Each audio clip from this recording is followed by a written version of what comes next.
à tous, merci de nous rejoindre dans l'actualité. Ouverture officielle de l'année académique 2018-2019 de l'École nationale d'administration. Dans son allocution, le ministre de l'Intérieur a souligné la place primordiale dont jouit cette école grâce à son rôle dans la formation des cadres dans diverses spécialités. Le Front Polisario a déposé jeudi des plaintes devant le procureur de la République de Paris, pôle spécialisé dans les crimes de guerre, contre 6 groupes français, des entreprises qui seraient impliquées dans le transfert par le Maroc de sa population dans le territoire du Sahara occidental.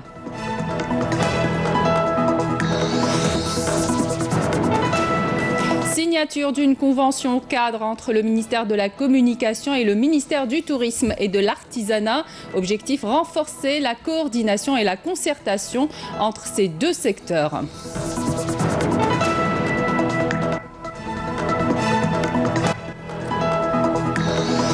Le portrait ce soir d'un aventurier que rien n'arrête. Le réalisateur Charles Edrich est en Algérie. Il est le numéro 1 du sport aventure. Edrich prépare une expédition au Grand Sud algérien. Nous l'avons rencontré.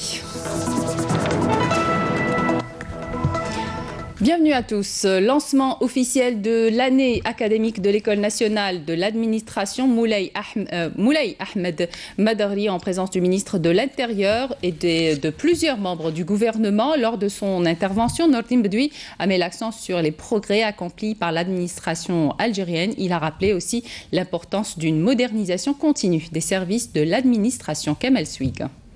L'importance de la formation, un objectif selon le ministre de l'Intérieur, des collectivités locales et de l'aménagement du territoire Nordine Bedoui.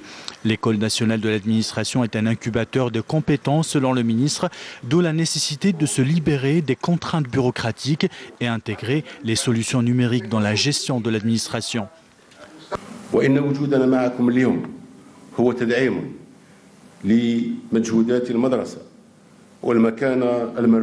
Notre présence avec vous vient encourager les efforts de l'école.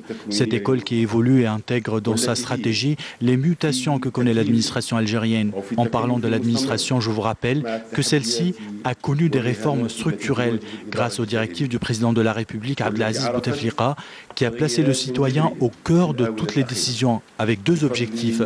Premièrement, mettre fin à la bureaucratie et deuxièmement, moderniser l'administration. Parmi les annonces faites par Nordine Bedoui, l'ouverture prochaine de l'École nationale des ingénieurs de la ville et la signature d'un partenariat avec l'Institut de Shanghai de l'administration. L'administration a certes fait des pas de géant, mais selon le ministre de l'Intérieur, elle n'a pas encore atteint tous ses objectifs. L'Algérie vit aujourd'hui sur des bases solides. Ces bases sont le fruit d'une politique programmatique du président de la République, Abdelaziz Bouteflika, qui a fait de la sécurité et de la stabilité son cheval de bataille. Cette politique concerne aussi notre économie, la bonne gouvernance. Partant de ce constat, je considère que les collectivités locales ont un rôle prépondérant à jouer dans le développement de l'investissement, le développement des produits locaux et l'amélioration du cadre de vie du citoyen. À la fin de cette rencontre, le ministre de l'Intérieur, accompagné de plusieurs autres membres du gouvernement, a inauguré un stade et assisté à un match des anciens de l'École nationale de l'administration. Le ministère de l'Intérieur, des collectivités locales et de l'aménagement du territoire organise lundi et mardi prochain une rencontre nationale sur la prévention contre les catastrophes naturelles. Une rencontre organisée au Centre international des conférences Abdel Farhel sous le haut patronage du président de la République, Abdelaziz Bouteflika.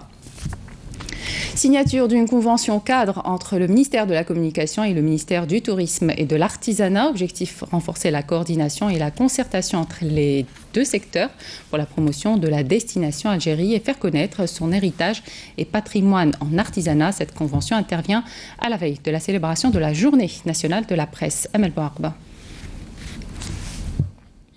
De multiples potentialités touristiques, à même de la propulser au rang de destination de choix au niveau mondial. La 19e édition du Salon international du tourisme et des voyages a été une opportunité de mettre en avant le rôle essentiel des médias dans la promotion de la destination Algérie.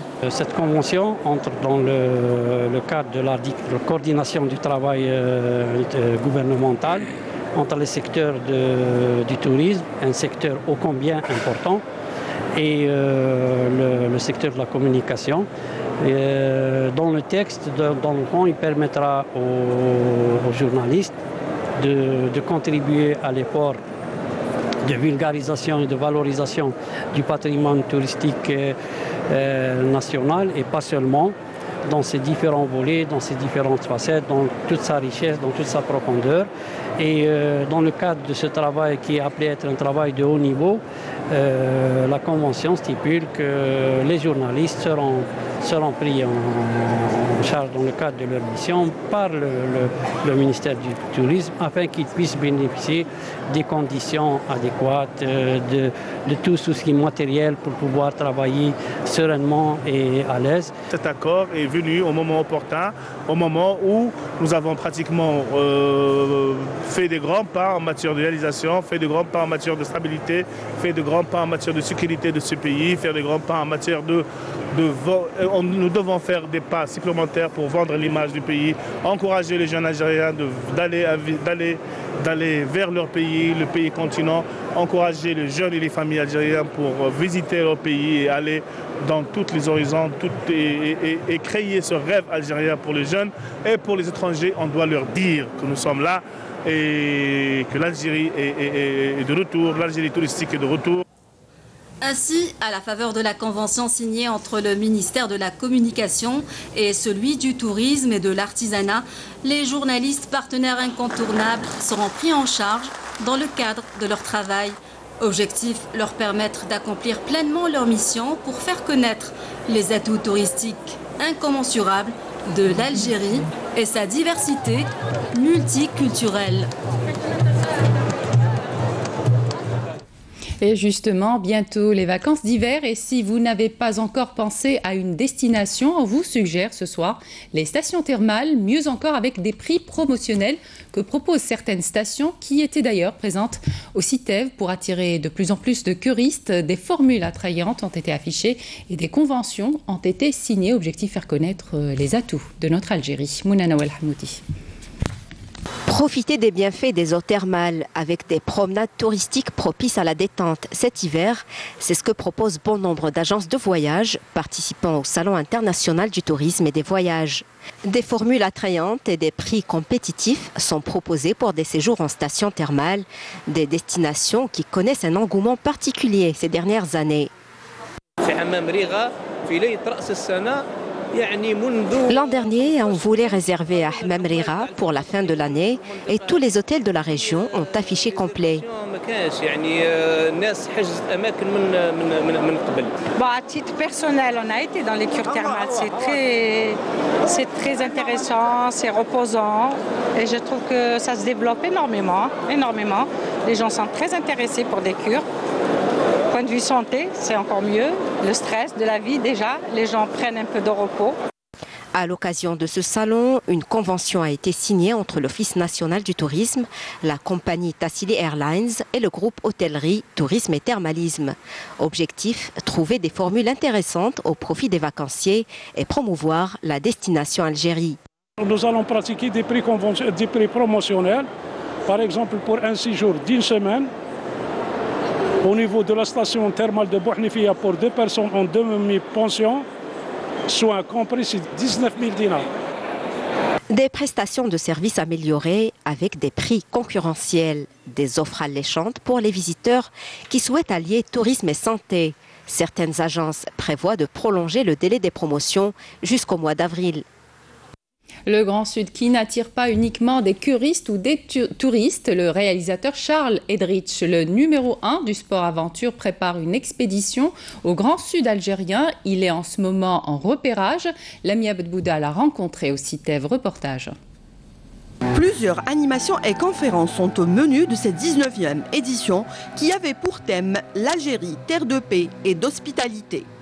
Lors de notre escapade, nous avons rencontré Charles Edrich qui a projeté un film sur ses expéditions dans les pays et régions du monde.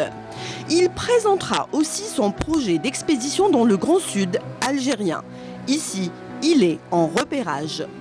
Et le Sahara, c'est le plus grand désert du monde, c'est le plus beau.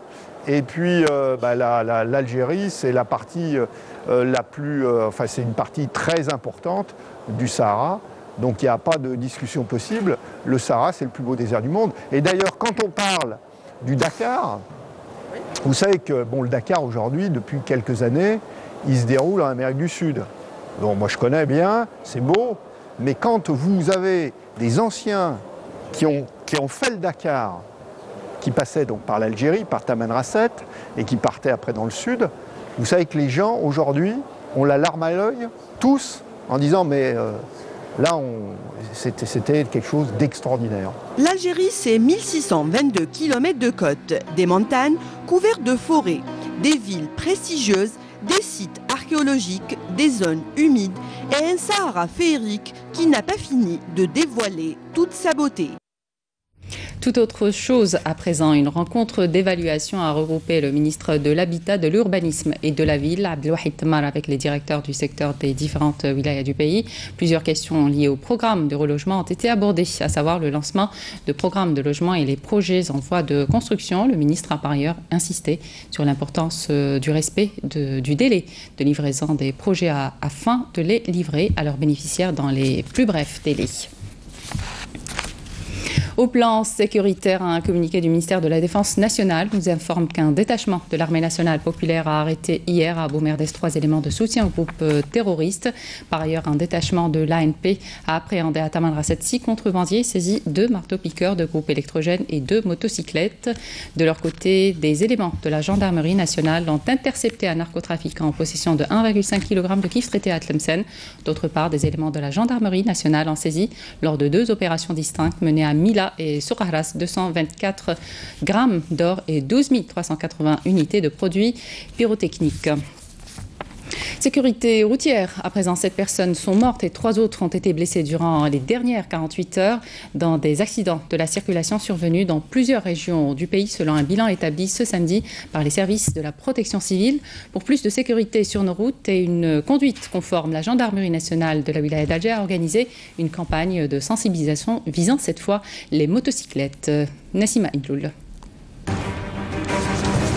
Ce sont là des images choquantes tirées d'une réalité amère en dépit des multiples campagnes de sensibilisation. Aujourd'hui encore, l'escadron de la sécurité routière relevant du groupement territorial de la gendarmerie nationale de la wilaya d'Alger avec l'association sécurité routière poursuit sa campagne de sensibilisation au profit des usagers de la route, ciblant cette fois les motocyclistes sous le slogan « Ensemble pour une conduite correcte ». كيفاش ماكش داير الكاسك دارو؟ الكاسك والله خليته في الدار نضاني نديرو غير اليوم باكو خرجت بلا خليته في الدار كيفاش يقعد في الدار؟ لا اليوم سما غلطه خرجت هكذاك بلا بيه كنت مزروب شويه خليته في الدار. على بالك باللي العواقب ديالها؟ على بالي والله على بالي. L'initiative s'assigne pour objectif la sensibilisation des conducteurs de moto sur l'adoption d'un comportement conforme aux exigences de la sécurité et le respect de ces règlements ainsi que la vulgarisation des dispositions du code de la route. Durant cette campagne, nous avons insisté sur l'obligation du port de casque, et cela pour la sécurité des usagers de la route. Des dépliants thématiques ont été distribués durant cette campagne par les gendarmes qui n'ont pas manqué de donner des directives et conseils, insistant à chaque fois sur l'impératif de respecter le code de la route pour préserver leur vie et celle des autres.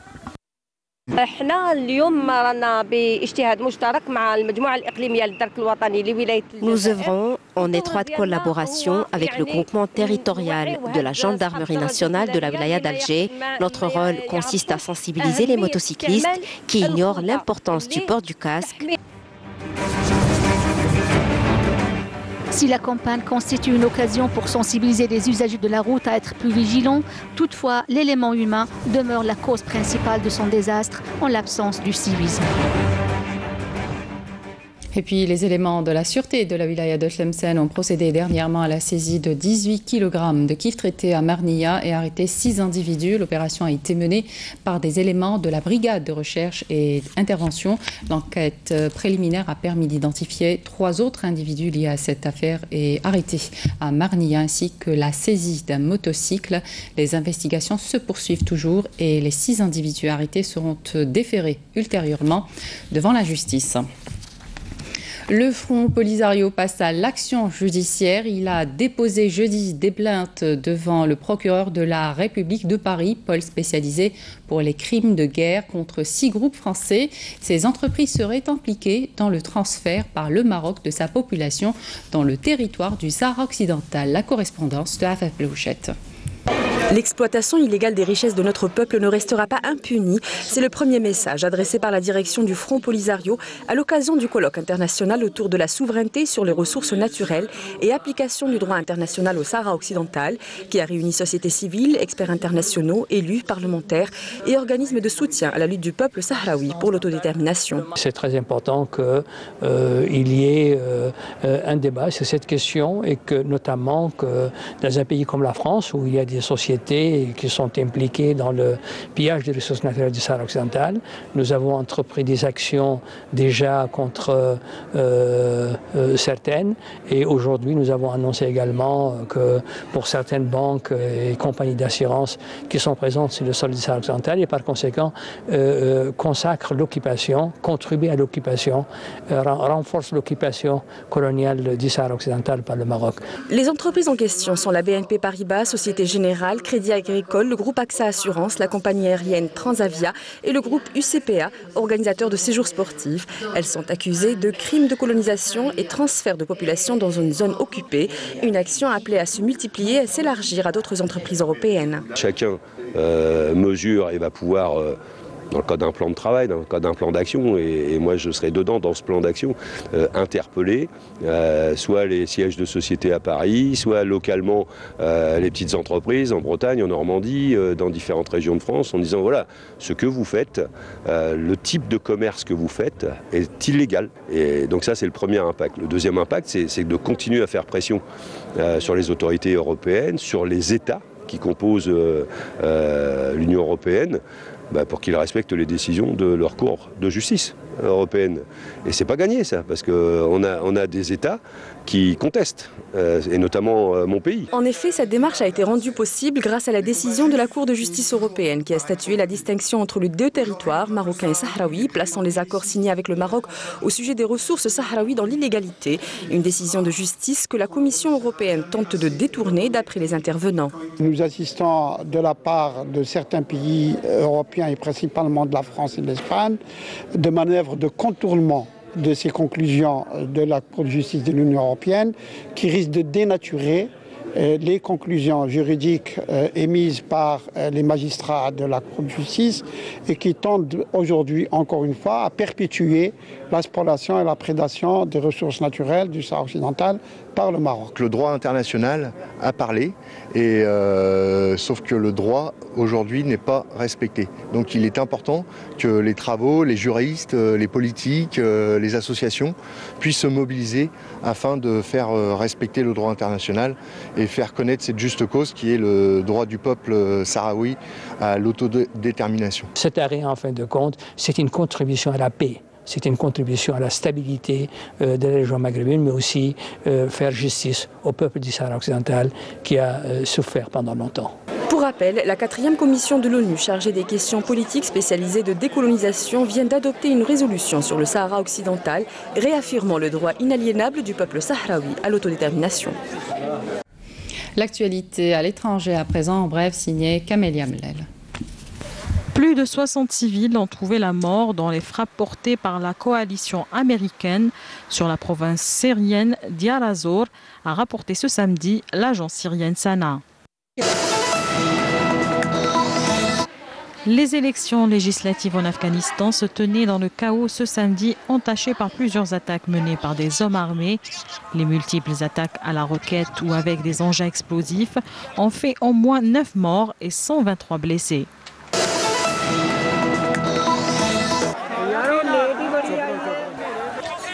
Des Indiens se rassemblent sur les lieux d'un accident survenu le long d'une voie ferrée dans l'état de Punjab, après qu'un train à grande vitesse ait percuté la foule présente sur les voies pour admirer les feux d'artifice lors d'un festival indo très populaire dans le nord de l'Inde.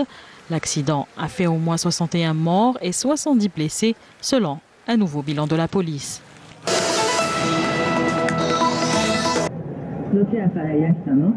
hormis une réplique quasi parfaite d'une star de la télévision japonaise. Les plus récents robots japonais vantent plutôt leur côté utilitaire dans un pays en quête de main-d'œuvre. Cette reproduction grandeur nature est peut-être la créature la plus haute en couleur du salon World Robot Summit, organisé cette semaine à Tokyo. On revient chez nous dans la wilaya de Sétif. Le ministre de la Culture, Azdine Mihoubi, a procédé à l'ouverture de la première rencontre arabe sur le conte populaire. Le ministre a également inauguré l'école des beaux-arts de cette wilaya. Mounana Al-Hamoudi. Le conte populaire fait partie intégrante du patrimoine immatériel et constitue un volet important de la mémoire collective algérienne. Aujourd'hui, une première rencontre lui a été dédiée dans la wilaya de Sétif. Cette manifestation a été initiée par le ministère de la Culture. Nous devons beaucoup au président de la République pour avoir constitutionnalisé le patrimoine national lors de la dernière révision de la Constitution. Le ministère de la Culture œuvre à la préservation et la documentation de notre héritage culturel à travers son écriture. Ces textes écrits doivent par la suite être enseignés dans les écoles.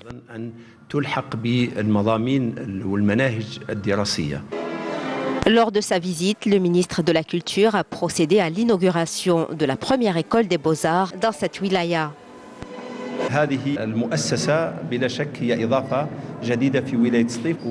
Cet établissement est un acquis important pour la wilaya de Sétif, mais il demeure ouvert à tous les jeunes de la région.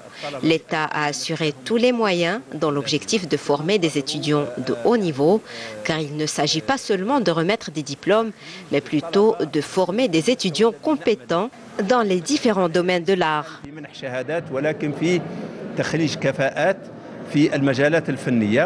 Des acquis qui visent à accompagner les jeunes et leur permettre de suivre des formations dans les différents domaines artistiques.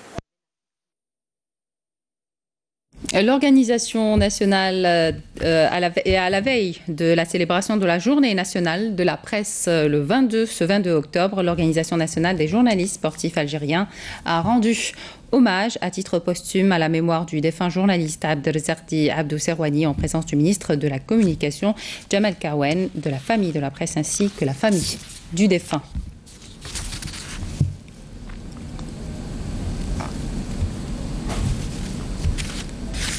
Clôture hier vendredi à l'Opéra d'Alger Boualem Bessaïh du 10e Festival culturel international de musique symphonique avec un concert animé par l'Orchestre philharmonique du Grand Théâtre de Shenzhen de Chine. Et puis on termine avec une info sport, la 11e journée du championnat de Ligue 1 de football.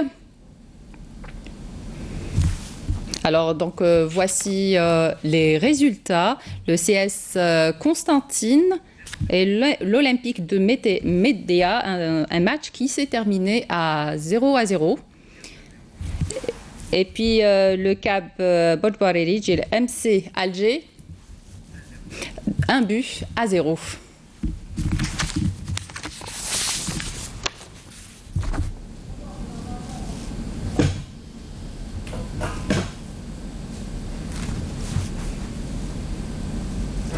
C'est la fin de cette édition. Merci de votre attention. Un rappel des titres avant de vous quitter.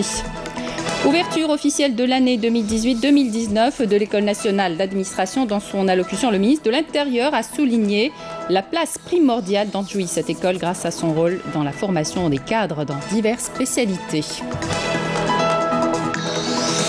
Le Front Polisario a déposé jeudi des plaintes devant le procureur de la République de Paris, pôle spécialisé pour les crimes de guerre, contre 6 groupes français des entreprises qui seraient impliquées dans le transfert par le Maroc de sa population dans le territoire du Sahara occidental. Signature d'une convention cadre entre le ministère de la Communication et le ministère du Tourisme et de l'Artisanat. Objectif, renforcer la coordination et la concertation entre ces deux secteurs.